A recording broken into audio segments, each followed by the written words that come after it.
ನಮಗೆ ನಮ್ಮ ಸರ್ಕಾರ ನಿರ್ಣಯ ಏನಿತ್ತು ಒಂದೇ ಇತ್ತು, ಸದಾಶಿವ ಆಯೋಗ ವರದಿ ನಾವು ತಿರಸ್ಕಾರ ಮಾಡಬೇಕು. ನಮ್ಗೆ ಟಚೇಬಲ್ಸ್ ಅನ್ಟಚೇಬಲ್ ವರ್ಡ್ ಇಂದ ನಮ್ಗೆ ನಷ್ಟ ಆಗತ್ತೆ. ಮುಂದೆ ಏನೋ ಕುತಂತ್ರ ನಡೆಸಿ ನೀವು ನಮ್ಮ ಸಮಾಜಕ್ಕೆ ಅನ್ಯಾಯ ಮಾಡಬಹುದು.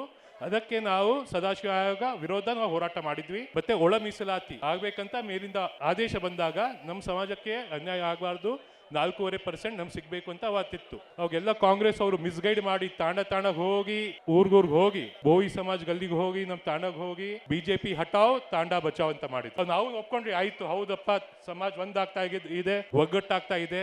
ಏನೋ ನಿರೀಕ್ಷೆ ಇಟ್ಕೊಂಡಿದ್ದಾರೆ ಕಾಂಗ್ರೆಸ್ ಅಲ್ಲಿ. ಕಾಂಗ್ರೆಸ್ ಇನ್ನು 6% 7% ಕೊಡ್ತಾರಂತ ನಿರೀಕ್ಷೆ ಇಟ್ಕೊಂಡಿದ್ದಾರೆ, ವಿಶ್ವಾಸ ಇಟ್ಕೊಂಡಿದ್ದಾರೆ ಅಂತ ನಾವು ಅನ್ಕೊಂಡಿದ್ವಿ. ಅವ್ರು ನೀವೆಲ್ಲ ವಿಶ್ವಾಸ ಮಾಡಿ ಅವ್ರು ಗೆಲ್ಸಿದ್ರಿ. ಇವಾಗ ನೋಡಿ ಏನ್ ಕೆಲಸ ಮಾಡಿದಾರ. ಅವ್ರು ಚೂರಿ ಹಾಕಿದಾರೆ, ನಮಗೆ ಚೂರಿ ಹಾಕಿ ಪಾಪ ಬರೀ ನಮ್ಗಷ್ಟೇ ಅಲ್ಲ, ಅಲ್ಮಾರಿ ಸಮಾಜವ್ರಿಗೂ ಮೋಸ ಮಾಡಿದ್ದಾರೆ. ಅದಕ್ಕೆ ನಾವು ಇದು ಎಲ್ಲ ಪಕ್ಷಪಾತ ಭೇದ ಭಾವ ಬಿಟ್ಟು ನಾವೆಲ್ಲ ಒಗ್ಗಟ್ಟು ಆದ್ರೆ ಮಾತ್ರ ನಮ್ಮ ಮುಂದೆ ನಮ್ಮ ಭವಿಷ್ಯ ಒಳ್ಳೇದಾಗಕ್ಕೆ ಸಾಧ್ಯ ಇದೆ. ಮತ್ತೆ ನಾವು ಕೇಳಬೇಕು ಕಾಂಗ್ರೆಸ್ ಅವ್ರಿಗೆ. ಬರೀ ಅಷ್ಟೇ ಅಲ್ಲ, ಇವಾಗ SCP TSP ಬಜೆಟ್, ನಮ್ಮ ಮೀಸಲಾತಿ, ನಮ್ಮ ಮೀಸಲಿಟ್ಟಿದ್ದು ಬಜೆಟ್ಗಳು ಗ್ಯಾರಂಟಿ ಸ್ಕೀಮ್ಗೆ ವರ್ಗಾವಣೆ ಮಾಡಿದ್ದಾರೆ. ನಮ್ಮ ತಾಂಡಗಳಿಗೆ ಕೆಲಸ ಮಾಡಕ್ ದುಡ್ಡಿಲ್ಲ. ನಮ್ಮ SC ಕಾಲನಿಯಲ್ಲಿ ಕೆಲಸ ಮಾಡಕ್ ದುಡ್ಡು ಸಿಗ್ತಾ ಇಲ್ಲ ನಮಗೆ. ಅದಕ್ಕೆ ನಾವು ಎಚ್ಚರಿಕೆಯಿಂದ ನಾವೆಲ್ಲ ಒಂದಾಗಿ ಈ ಕಾಂಗ್ರೆಸ್ ಸರ್ಕಾರ ವಿರೋಧ ನಾವು ಹೋರಾಟ ಮಾಡಬೇಕು.